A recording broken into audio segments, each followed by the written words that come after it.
Aujourd'hui, nous allons parler du coaching pour valoriser son développement personnel et je vais vous présenter 4 points à intégrer pour bien comprendre ce qu'est le coaching, à quoi il sert.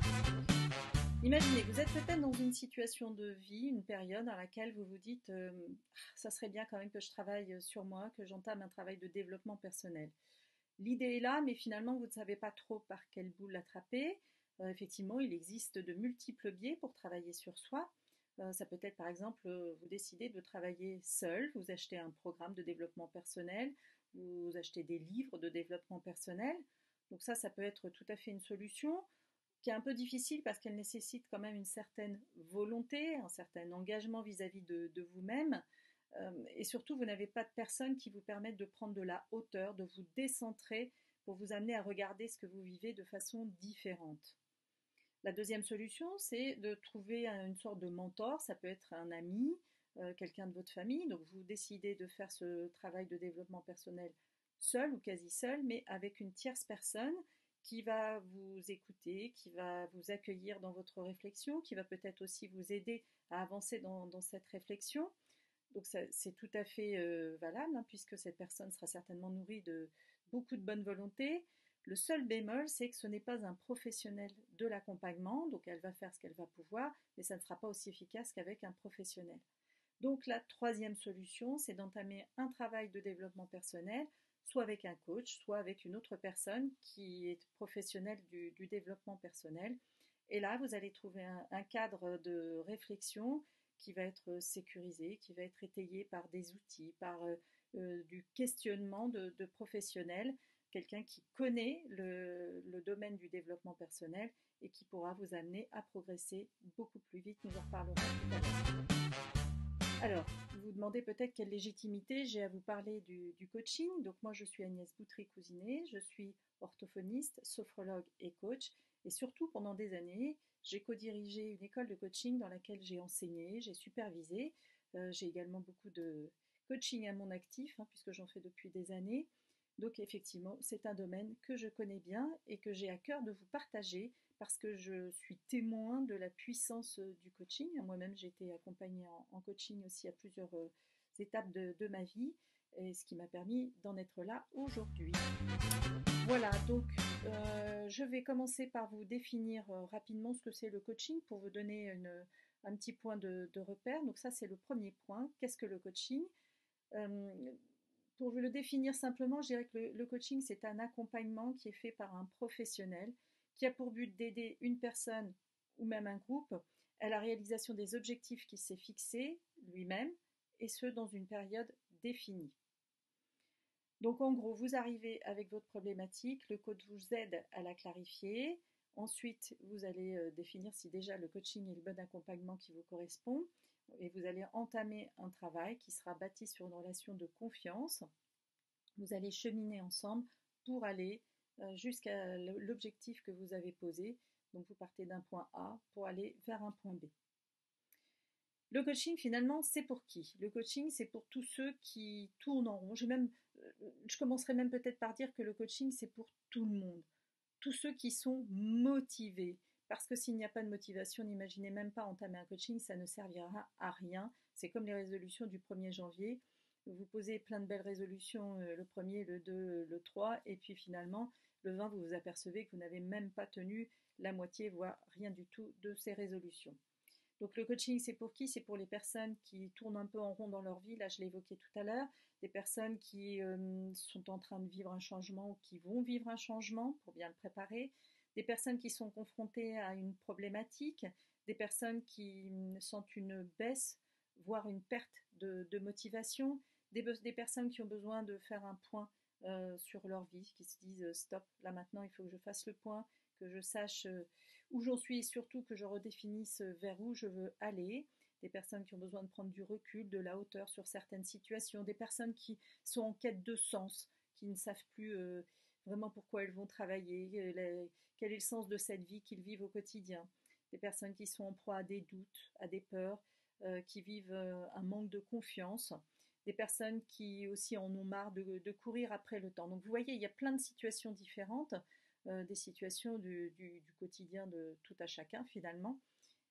qui pourraient justifier le fait que vous ayez envie de faire un coaching, mais à nouveau, j'insiste sur le fait que cette motivation doit émaner de vous. N'entamez pas un coaching si c'est juste votre conjoint ou un de vos proches qui vous dit mais si tu devrais faire un coaching, tu vas voir, c'est bon pour toi. Non, il faut que ce soit vraiment une décision qui émane de vous-même. Le coaching, finalement, ça sert à quoi? Alors, je vais vous évoquer différents points. Le coaching, c'est d'abord et avant tout un cadre de relation dans lequel vous êtes accepté de façon inconditionnelle. Et ça, c'est important. C'est-à-dire que le coach va vous accueillir, vous, tel que vous êtes, avec vos qualités, avec vos défauts, avec vos doutes, avec vos peurs. Il va être là pour vous écouter, pour accueillir vos propos, mais sans jamais aucun jugement. Tout ce que vous faites, tout ce que vous dites est recevable, et ce de façon positive et constructive. Donc c'est vraiment un espace, une sorte de bulle, de cocon dans lequel vous allez pouvoir aller déposer tout ce que vous avez sans jamais rencontrer le moindre jugement. Le coaching, c'est également un espace de réflexion qui est sécurisé, qui est guidé par le questionnement. Le questionnement, c'est la base de la caisse à outils du coach. Et d'ailleurs, à ce sujet-là, je vous renvoie vers la maïeutique de Socrate. Je ne sais pas si ça vous parle. La maïeutique, c'est vraiment l'art d'accoucher les esprits, selon Socrate. En gros, par le biais du questionnement, l'esprit du questionné va parvenir à trouver en lui-même les vérités. Et là, avec le coaching, c'est exactement la même chose. Par le biais du questionnement, le coach amène le coaché à trouver ses propres solutions. Parce qu'on va en reparler, mais ce n'est pas le coach qui fait le travail à votre place. Le coaching va vous permettre de prendre de la distance également, de la hauteur par rapport aux situations que vous vivez et trouver un autre angle de regard sur ces situations-là. C'est une ouverture qui permet généralement de trouver d'autres solutions que vous n'aviez pas pu évoquer, que vous n'avez pas pu expérimenter. Le coaching vous amène également à faire repétiller tous les talents, les qualités, les points forts que vous avez en vous et qui bien souvent sont alors étouffés ou mises de côté par le quotidien un peu débordant que nous avons, et puis aussi parce que la société française, en tout cas, a du mal à pointer le positif chez les gens et plus encline à aller pointer du doigt les dysfonctionnements, en tout cas ce qui ne va pas. Voilà, donc le coach est là pour vous amener à faire ressurgir, revivre tous ces talents, ces qualités, ces points forts, et surtout à les mettre après au service de l'atteinte de votre objectif. Dans la même veine, le coach va vous aider aussi à remettre, pareil, à jour vos valeurs. Les valeurs, c'est l'un des fondamentaux du coaching, ce sont les piliers de notre vie. C'est un peu comme une boussole qui va donner l'axe de direction de notre vie, notamment quand nous avons des choix, des décisions à prendre. Nous allons nous référer à nos valeurs pour pouvoir avoir une vie qui soit en cohérence avec nous-mêmes. Donc il est vraiment capital de bien connaître ses valeurs pour pouvoir orienter sa vie dans le bon sens, en tout cas une vie qui soit en cohérence avec nous-mêmes. Ça va vous permettre également de baliser, comment je vais dire, de mettre en place un plan d'action qui soit vraiment progressif, mais qui vous amène à réussir à chaque fois, chaque étape que vous allez franchir. Donc ce plan d'action, il va aussi nécessiter d'ailleurs, je vais le dire, que vous alliez regarder vos blocages, vos incertitudes, vos doutes, les croyances limitantes, les croyances négatives. En général, on n'aime pas le faire parce qu'on se dit, oh là là, c'est pas la peine que j'aille remuer ce qui me met en difficulté dans ma vie. Mais si, c'est parce que si vous ne regardez pas ces obstacles, si vous ne regardez pas ces barrières, vous aurez du mal à franchir les différentes étapes de votre plan d'action pour pouvoir aller jusqu'au bout de votre objectif. Donc, identifier les blocages, mettre en place un plan d'action qui soit écologique, qui soit structuré et structurant, donc qui vise des solutions réalistes et innovantes. Le coach est vraiment un accompagnateur, il n'est pas là pour réfléchir ni faire les choses à votre place, il est là pour vous guider. C'est un peu comme quelqu'un qui va cheminer à vos côtés avec un regard bienveillant, qui est là pour vous sécuriser et vous amener vraiment à chaque fois vous arrêter, à réfléchir sur là où vous êtes pour pouvoir mettre en place le pas suivant, un pas sur lequel vous allez être en réussite. Ce n'est pas le coach qui va faire le travail à votre place. Donc le coaching vous permet d'être pleinement acteur et responsable de votre vie, de votre réussite. Ça, c'est vraiment un point important parce que bien souvent, enfin moi j'ai pu l'observer à maintes reprises, je dirais, les coachés s'imaginent que vous savez à leur place. Et souvent d'ailleurs, ils disent ah, mais vous pourriez me dire, vous savez, vous êtes professionnel, mais qu'est-ce que vous feriez à ma place ben, comment vous feriez-vous? Voilà. Il faut inverser la situation et vous dire que le coach, il connaît rien de votre vie. Le coach, ce n'est pas lui qui détient les clés de votre vie. Il est simplement là pour vous accompagner, vous amener à voir ces clés que vous avez en vous. Donc ça va nécessiter un effort et ça c'est important que vous le perceviez. Cet effort-là, il faut que vous en soyez conscient dès le départ parce que si vous n'en avez pas conscience, votre motivation ne tiendra pas. Voilà en gros ce que je voulais vous dire sur le coaching. Donc le coaching, c'est un accompagnement en développement personnel donc, qui vous permet de mieux vous connaître, de savoir comment vous fonctionnez. Et quand on est au clair vis-à-vis de tout ça, on est beaucoup plus à l'aise dans sa vie, beaucoup plus serein dans sa vie. On fait des choix en pleine conscience, des choix qui sont en écologie avec nous-mêmes, des choix qui nous permettent d'être en cohérence avec nous-mêmes. Donc nous avons vu ce qu'est le coaching, nous avons vu qui peut bénéficier d'un coaching et à quoi sert le coaching.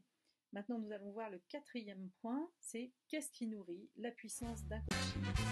Donc ce qui nourrit la puissance d'un coaching, on l'a déjà plus ou moins évoqué, c'est le travail avec un expert qui connaît vraiment ce qu'est le développement personnel, qui a les outils adaptés pour vous amener à réfléchir de façon cohérente. Cet expert qui vous offre un espace de réflexion sécurisé et qui est là pour vous accompagner jusqu'à la réussite. Le deuxième point qui va motiver, qui va nourrir la puissance du coaching, c'est l'engagement. La notion d'engagement est importante. Alors, on a vu tout à l'heure que vous pouviez vous engager vis-à-vis de vous-même, vis-à-vis d'une tierce personne ou vis-à-vis d'un professionnel. Il y a une étude qui a été faite par Seven Mind qui montre que quand on s'engage seul vis-à-vis de soi-même, on a à peu près 5% de chances de réussir à atteindre son objectif. Quand on s'engage avec un tiers, mais qui n'est pas un professionnel, on passe à 30% d'objectifs de réussite. Et enfin, quand on s'engage avec un vrai professionnel, un expert, un coach, un autre expert du développement personnel, on maximise ses chances puisqu'on atteint 80%. Qu'est-ce qui fait ça? C'est parce qu'on multiplie les critères de réussite. On s'engage avec un tiers professionnel et on s'engage financièrement. Quand vous vous engagez financièrement, que vous avez dû économiser, que vous faites une sorte de sacrifice financier pour pouvoir payer ces séances de coaching, forcément votre motivation à obtenir du résultat est accrue. Voilà ce que je voulais partager avec vous aujourd'hui sur le coaching. Quel est l'intérêt du coaching en développement personnel? Écoutez, je vous invite à nous faire part de vos remarques, de vos réflexions sur l'espace de commentaires et je vous dis à très bientôt.